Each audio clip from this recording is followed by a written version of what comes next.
Ed here with the Digital Digest, and today I wanted to share some hands-on time I had with the Fold 8 and Fold 8 Ultra at my local Best Buy. So that's where you can see these right now, along with the Flip 8, and of course the new watches and buds.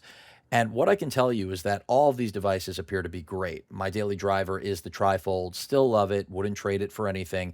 And right now it's looking like a bargain at its price because one thing about these devices that isn't great is that Samsung is not giving us that free upgrade on storage, and they make the storage. So there's really no excuse other than being greedy. But moving along, the Fold 8 is incredibly aesthetically pleasing. That 5.5-inch cover screen is small. It seems like a natural evolution of the Flip.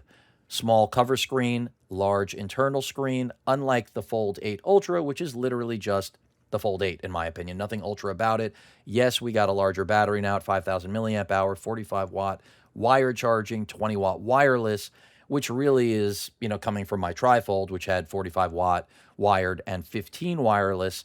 But we do have improvements in the hinge, the titanium layer they're using for durability, and then the anti-glare on the crease, that new substrate they're using. There's definitely a little bit less glare than on the Fold 7. Very similar, though, to my Trifold. But the story here is really that, that Fold 8 is the evolution, in my opinion, of, as I've stated, the Flip, but it's actually a miniature version of my Trifold. And in my opinion, the Trifold is the best device Samsung has ever made. It's also the most expensive, but as I've stated, these days looking a lot more affordable when, the 1 terabyte version of the Fold 8 Ultra will set you back, I think, 2,700, and then the 1 terabyte version of the Fold 8 will be 25. Granted, mine is only a 0.5 terabyte, the Trifold. There were no options for more storage capacity, but you get the drift here, or the picture, so to speak. So what is unique about the Fold 8? Well, it's that it's probably going to be better than Apple's new offering.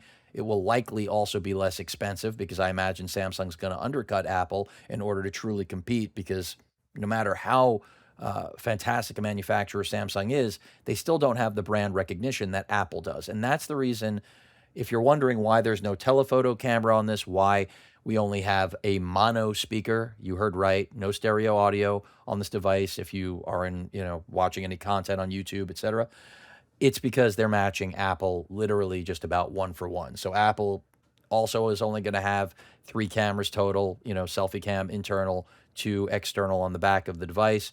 So they have no reason to do more than what Apple's doing. And again, these displays, I have a feeling, were in their IP library for what they manufactured for Google for the first gen Pixel Fold. They just needed to be retooled.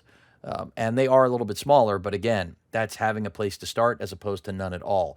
So it would have been ridiculous for Samsung not to make this device, especially since one thing is absolutely certain. Once Apple does make a foldable, every single Apple customer is going to want a foldable device, something that for now going on, 7 years, Apple customers have told themselves they're not durable, they're not really ready for prime time because Apple doesn't make them, which of course is absurd, but hey, whatever floats your boat, right? The Watch Ultra 2, by the way, big improvements there, nearly doubling the battery, of course, a lot of new features and overall performance. So that's tempting because that's not just an incremental update. I would argue the Fold 8 Ultra is very much an incremental update. Again, just better battery life, new processor, same storage option, same RAM. So it's really just about that extra battery life and, in my opinion, the improved wireless and wired charging, because those are going to be instantly recognizable quality of life updates. Since the Fold 8 and Fold 8 Ultra share these things in common, it's going to make things easier for people, but I think also harder to decide between the two devices.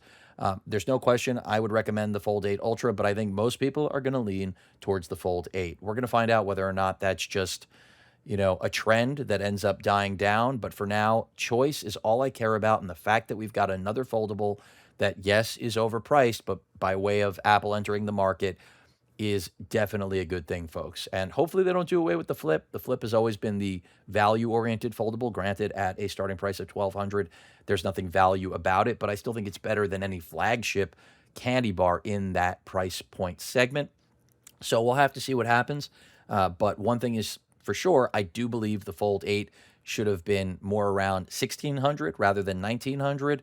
so that there was more of a stark contrast in the pricing between it and the Fold 8 Ultra. And the Ultra really should have been given three new cameras, the kitchen sink, back to where we started with the first gen Fold. That would have been the appropriate thing to do here.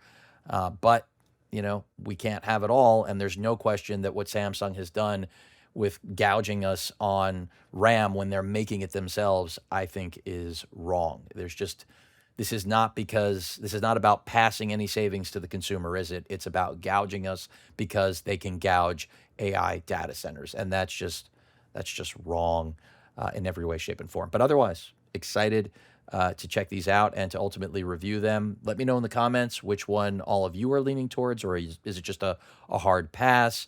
But personally, if I was going to upgrade, it would be to the 8 Ultra, but I don't even see an upgrade for my Fold 7 really. And I definitely don't see anything here of interest compared to my trifold. So in all likelihood, I'm sitting this out until we get that second gen trifold. And all of these improvements excite me because I know they're going to make their way, plus some more interesting surprises, into that next gen trifold. Again, hit the links in the description. Any questions or comments, please feel free to post them. Hit that like button. And as usual, please feel free to subscribe and please stay safe. Later.